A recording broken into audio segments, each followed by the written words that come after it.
Hello everyone, as probably a lot of you know, the Vatican has unveiled a new mascot for the Jubilee Year of 2025, and it is this really cute anime character called Luce, meaning light in Italian.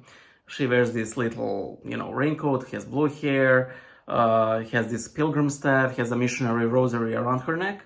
And to be quite honest, I think, now there has been a lot of debates about this entire thing. And honestly, I think it's... I'll focus on the positives for now. I think that the character is very cute, even though tad flat. However, I must emphasize how much I like her eyes. There's this specific motif of a seashell in her eyes, which is meant to indicate hope, and I believe that the intention was also, even though I haven't read it, that it symbolizes baptism.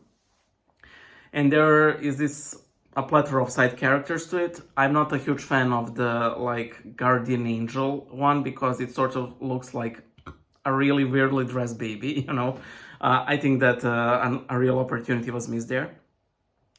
However, I think this is the exact opposite of what I was saying in my previous rants on purity seals.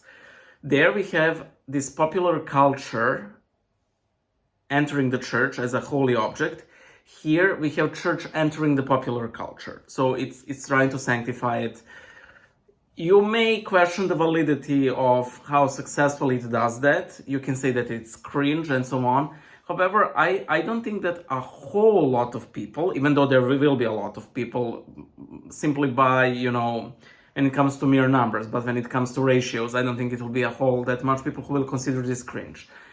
I simply think it's cute, and I think this is a good example of how church can use art without it sort of infiltrating its holy of the holies, which it should never do.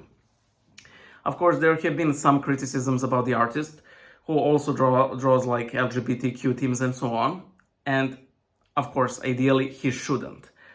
However, when you think about it, honestly, how can we know that every builder who built our churches is morally pure person? That every icon painter, every fresco painter, every person who worked in every,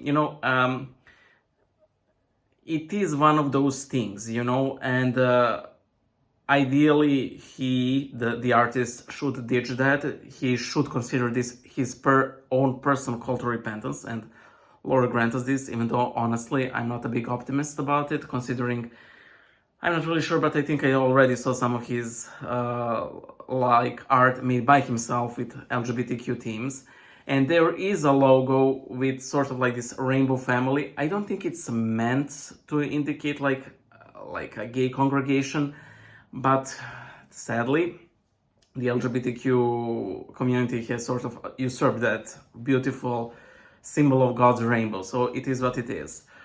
I don't think there's any particular damage about this, and I honestly think that the amount of conversation we have about the character is simply too much. It's simply a cute character made for the youths to enjoy, and that's about it. Rejoice in that fact. Bye.